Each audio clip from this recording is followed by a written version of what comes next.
मित्रों, आप स्वप्न अवस्था में ड्रीमिंग स्टेट में कोई सपना देख सकते हैं कि आप बहुत एक गलत परिस्थिति में फंस गए, गलत आप पर अपराधी होने के आपको कानूनी सज़ा मिल गई और आप बहुत परेशान हैं। तो इस परेशानी से मिटने का एक ही उपाय है कि आप जागो।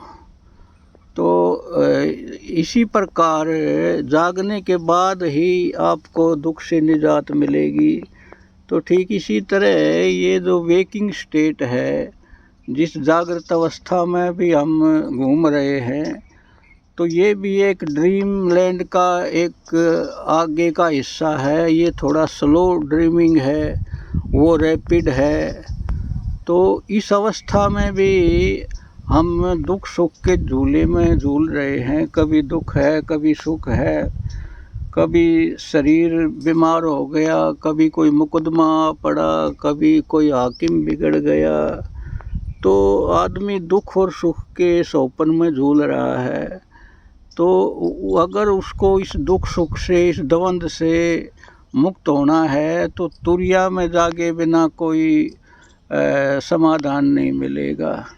लेकिन लोग ये जो जागरण का जो समाधान है, इधर नहीं अपनी ऊर्जा लगाना चाहते। वो तो बस किसी तांत्रिक की खोज में निकल जाएंगे कि कोई वो जादू कर दे, या किसी बड़े कोई पॉलिटिशियन की सिफारिश से उससे फ़ोन कराएंगे कि ये मुकदमा रिजेक्ट हो जाए। और या जैसे कोई शारीरिक रोग है तो डॉक्टरों की शरण में जाएंगे।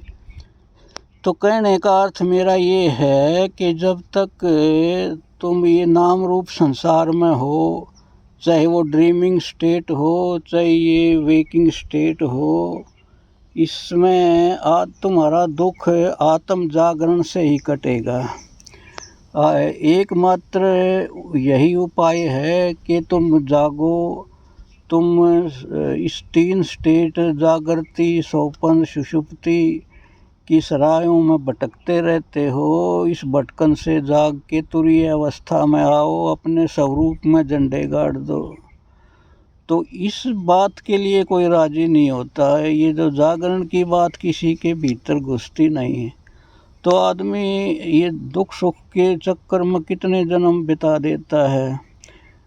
लेकिन कभी ना कभी तो ये जागरण की दिशा में आदमी को आना ही पड़ेगा। जब वह प्रौढ़ होगा, जब उसकी बुद्धि ये प्रज्ञा जगेगी, तब समझ में आएगा कि जागरण के बिना कोई चारा नहीं है। जय हो, जय हो।